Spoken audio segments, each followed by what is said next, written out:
Hello, everyone. The next 25 minutes, we're going to talk a little bit about the flight to safety and the evolution to utility. My name is Ben van Hool. I'm the CEO of Gen3. Gen3 is known as the nation-state adoption company. We're also building the Aqua wallet. And my guest today is Dan O'Prey. Dan is the Chief Product Officer of Bakkt and has been in the space for over 9 years. Dan, you want to introduce yourself a little bit? Sure. Yeah, thanks, Ben. Great to be here. So Bakkt are we're not a sort of direct-to-consumer brand, so forgive you if you haven't heard of us, but really we're a sort of platform infrastructure company behind the scenes facilitating companies to get into the Bitcoin and wider crypto space, primarily through things like embedded trading. So we power a lot of fintechs, neobanks, brokerages, if they're going to provide trading services to their users, as well as institutional custody as well. So we sort of a one-stop shop providing the technology, infrastructure, licensing, even fiat on-ramps to enable non-Bitcoin companies to offer Bitcoin to their users. Okay. So let's talk a little bit about the flight to safety. I mean, in the past few years, there's been a lot of turbulence in the market. And in turn, this has led to, I think, people seeking for quality and seeking for safety. And maybe we can see that as well on the provider side as on the asset side. You want to comment on that? Yeah, definitely. As you say, it's been both. Obviously last year we saw some major blow-ups with FTX, with Celsius, with BlockFi and several others. And then, as you say, on the asset side as well with Terra, Luna, FTT. And then even earlier this year, right in the US, we had Prime Trust misappropriating customer funds and Fortress Trust also getting hacked. So there's been a lot more, when the times are good and everyone's making money, people are less discerning, they do less due diligence, everyone's happy. But then when the tide comes out and the market starts to turn, or there are major blow-ups and risky business models or assets that aren't as decentralized and secure and sound as Bitcoin are, it brings the whole market down, it brings Bitcoin down. But hopefully, as we've also seen over the last sort of year and a half, people become a bit more discerning on providers. So, quick plug for Bakkt. Right? We're kind of a bit unique in the space in that there are crypto-native companies, TradFi companies. We're an independent Bitcoin and crypto company, but we span out of the Intercontinental Exchange, ICE, who own the New York Stock Exchange and several other exchange groups. So bit of a blend of the upstarts and the incumbent people who know how to build the hard infrastructure. So I think a lot more trend, particularly over the last 6 months to a year, of people looking for the been there, done it, reliable providers in the space. And then I think it's also been great for Bitcoin. People have realized that the long tail of coins, not all cryptos are equal, and in particular, seeing a shift of trading volumes and holdings back from some of the smaller or long tail of altcoins to the larger market cap coins, and in particular Bitcoin. And even if today you look at the Bitcoin dominance, the percentage of the market cap of the whole space that Bitcoin represents, it's back up to 50% from about 40% last year. Okay. And our trading volumes and AUC, we're seeing the same sorts of trends. So you actually you believe that we can see a flow from crypto into Bitcoin over the next few years? We've certainly seen that to some extent over the last year. The optimist in me would like to think that people have learned their lessons and really now have sort of appreciated the difference between Bitcoin and crypto. But having been in space for a while, I've seen a few downturns, and the market has a short memory. People forget and move on, and in the next bull, who knows, when everyone gets excited and exuberant and money's sloshing around. But I certainly think Bitcoin is the best positioned by far in terms of the brand name, the adoption, the safety, the security, the institutional infrastructure and plumbing, and particularly in the US where I'm based, on the regulatory clarity side as well. And actually, since you're involved in nation-state adoption, we'd love to hear, your thoughts on how that's maybe changed over the last year. Are nations more interested in Bitcoin than they previously were? Yes, I think so. We've seen the El Salvador case, and that has been very important for other nations because they actually see what is happening to the country now. But an interesting thing that we notice now is in the past, we have been contacted by politicians, policymakers, but often those people were on the opposition side. They were not governing the country. And they want to learn about Bitcoin, but they are not in a position to do something. Now, actually, we see that there are some countries that are contacting us to get information about implementing Bitcoin, but those are the governments in action, in force. And that's, I believe, a really interesting move that we're seeing. So, yes, we hope that in the future, more countries will also do that move. And,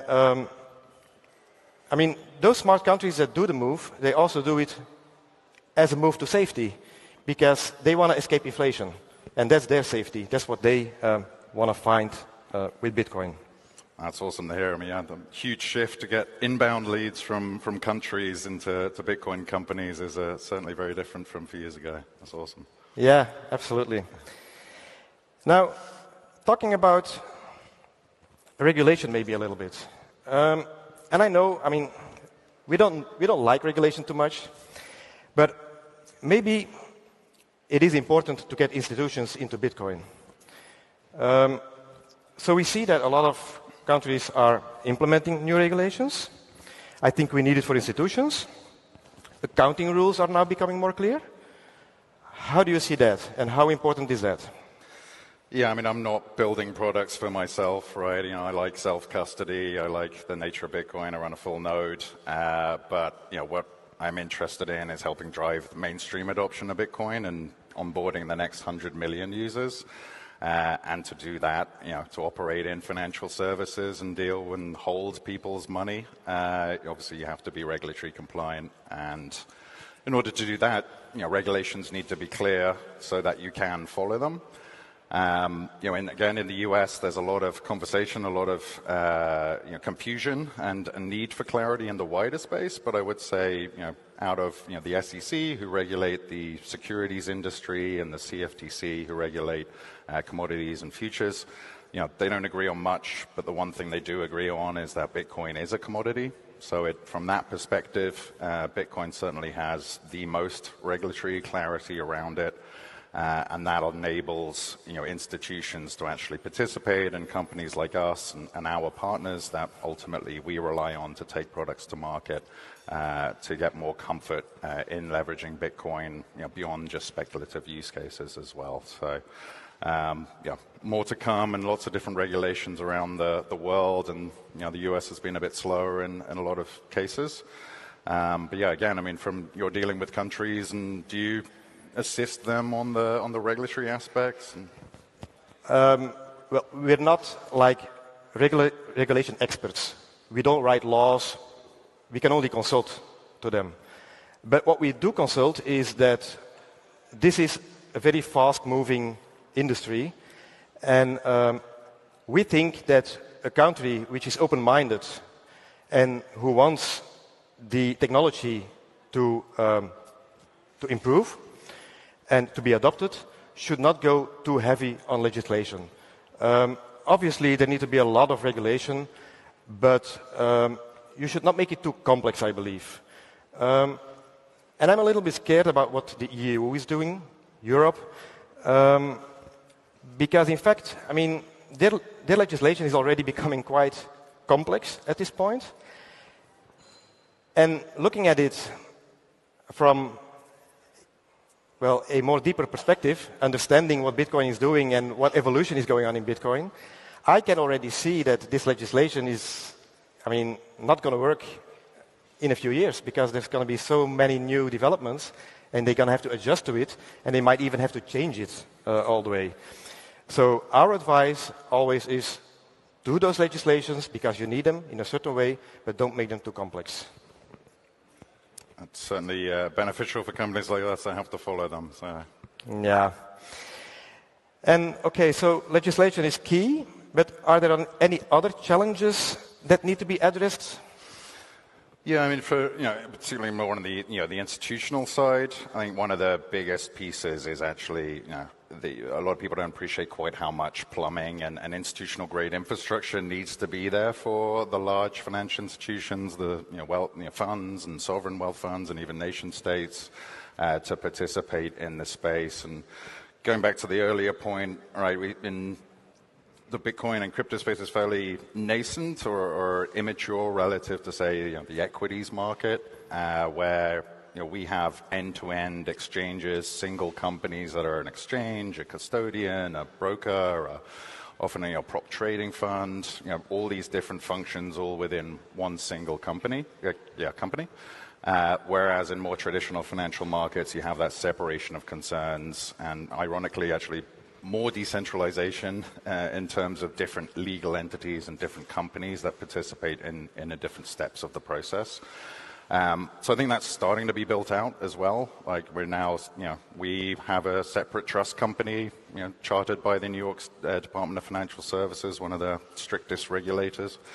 And there are non-custodial exchanges coming up, and there are ways to trade from custody on exchange without having to move your Bitcoin to that exchange and have the counterparty risk, being rug pulled or exploited on that exchange. So a lot of that infrastructure is really close to getting there. And now we see major institutions like BlackRock submitting their spot ETF application. And really, institutional adoption really starting to be ready. Yeah. I mean, we also, from the nation-state side, we know that there is a need to do those developments that, for instance, BACT is doing. Because, I mean, you may not realize, but if you're talking to a nation-state and they would decide to buy Bitcoin, they can do it in different ways, actually. I mean, they can just buy and hold Bitcoin. They can add it to a sovereign wealth fund, for instance. But in any case, a government is not just like one individual who needs to store their Bitcoin. It's always changing people. And you can also imagine that KYCing a nation is somewhat different than KYCing an individual. So we, as Gen3, when talking to nations, we try to get them into Bitcoin, but we will need those solutions built by companies like BACT that can help nation-states store their Bitcoin too. Absolutely. Yeah, I can't imagine how institutions are challenging enough. Entire nation-states must be a whole nother level. Absolutely. Yeah. So, okay, we've talked a little bit about custody, trading, core components for mainstream adoption. What can you see as the driving factors for the next wave? I mean, for me, it goes back to the original white paper. I like to joke, it wasn't non-custodial digital gold in the title of the white paper. It was peer-to-peer electronic cash system. And, to me, custody is great, store of value is great, inflation hedge is great. All of those are nice properties of the limited supply of Bitcoin and an attractive value proposition today. But that's not the limit and the extent of what Bitcoin can do. And what really excites me is the internet native payment capabilities that Bitcoin can unlock. So obviously in this conference talked a lot about Lightning, relatively young 5-year-old technology, but really starting to scale up. And again, the infrastructure is starting to be there for larger companies, enterprises, regulated entities to start to adopt. And that, for me, is going to be maybe not the next wave, but that's the really big wave that'll make probably the next wave look, like a splash. And I think that doesn't necessarily come from people non-custodial running Lightning nodes on their phones. Again, back to the next 100 million normal people. They may not even realize they're using Bitcoin. So day one, it may be someone sending dollars and someone receiving euros, and no talk of Bitcoin, no talk of Lightning, no need to know, just like we don't know about TCP/IP or HTTP when we use the web. But behind the scenes, we'll be using Bitcoin as a native bearer instrument for settlement, particularly across border, and abstracting that away from the users. And I think that's, from a product perspective, when you really have the best product market fit is when you don't even need to know or care about the technology under the hood. And that'll lay the infrastructure, the groundwork, the endpoints then for, okay, well now this is all in place, you can just do Bitcoin to Bitcoin and cut out the endpoints as well. So that's what really sort of excites me about the huge opportunity of driving beyond just speculation or store of value. And ultimately, I think people are speculating on the Bitcoin price being what it is based on. Is it going to be digital gold, which is a $13 trillion market, or is it going to be real estate? Is it going to be global payments? So each of these are very different market sizes. And I think it's okay that Bitcoin solves one and then the next and the next. But ultimately, we'll see a higher price of Bitcoin when there's higher demand for actual day-to-day usage. And that will also probably smoothen or dampen some of the volatility as well, as it'll be less bull and bear. It'll be constant demand from real-world usage requirements, which will flatten out some of the volatility, which will again make it more attractive to certain types of entities as well. And I know you guys are in the Lightning space as well, working with the Aqua wallet on the non-custodial side. So again, like good people have different options, different ways to onboard, and I'd love to hear what you're doing in Lightning too. Yeah, we are. So while the nation-state adoption is our top-down, let's say, we're also working on a bottom-up solution because we do want utility to grow. I mean, that's the main goal that we have. And that's why we are developing Aqua Wallet at Chantry. And that is a Bitcoin wallet, which also will have Liquid and Lightning enabled in the wallet. And it will be non-custodial. But our focus is mainly on the ease of use. As you're saying, people want to use Bitcoin, but they really don't care about what's happening behind the hood or under the hood. They just want to be able to use it in a very easy way. And that's why Aqua Wallet will especially target emerging markets, because that are the markets that we believe are the most important to do first adoption. And we will probably have a beta version available by the end of this month, maybe next month. And then, we will see. We will see from there.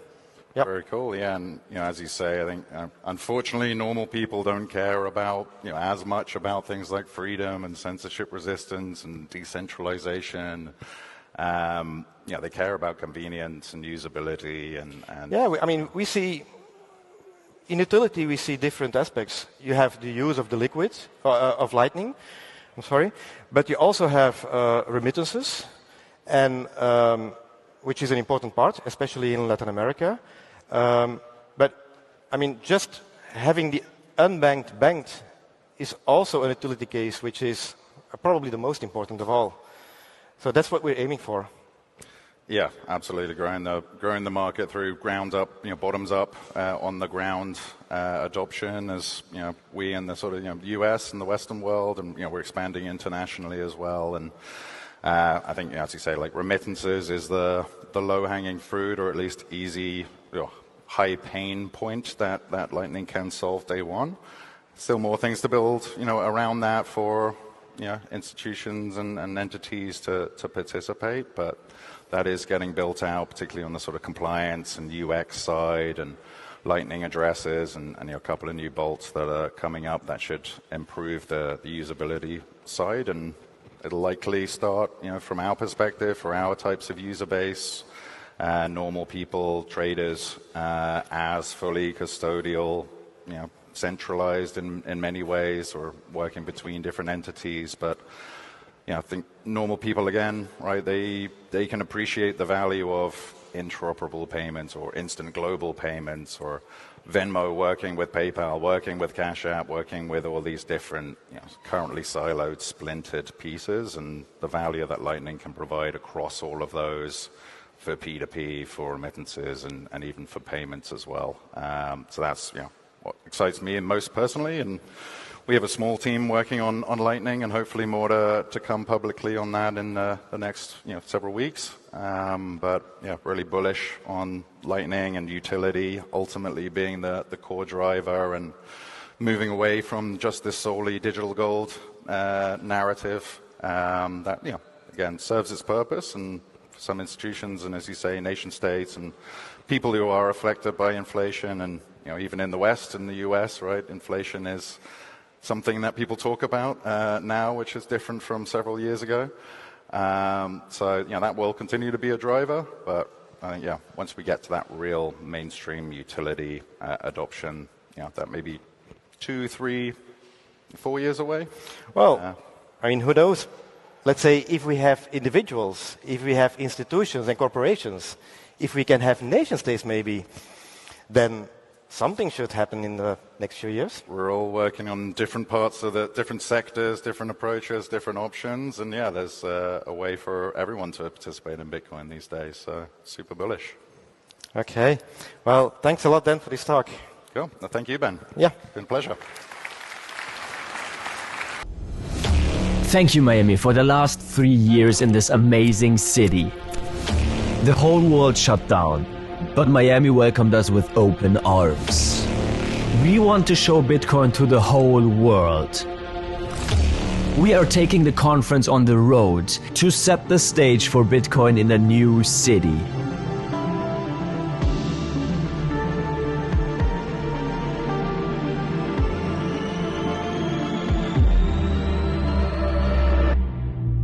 Nashville. Bitcoin 2024 is coming to Nashville in Tennessee, a city that is known as a music and freedom city. Bitcoin 2024 in Nashville from July 25th to 27th.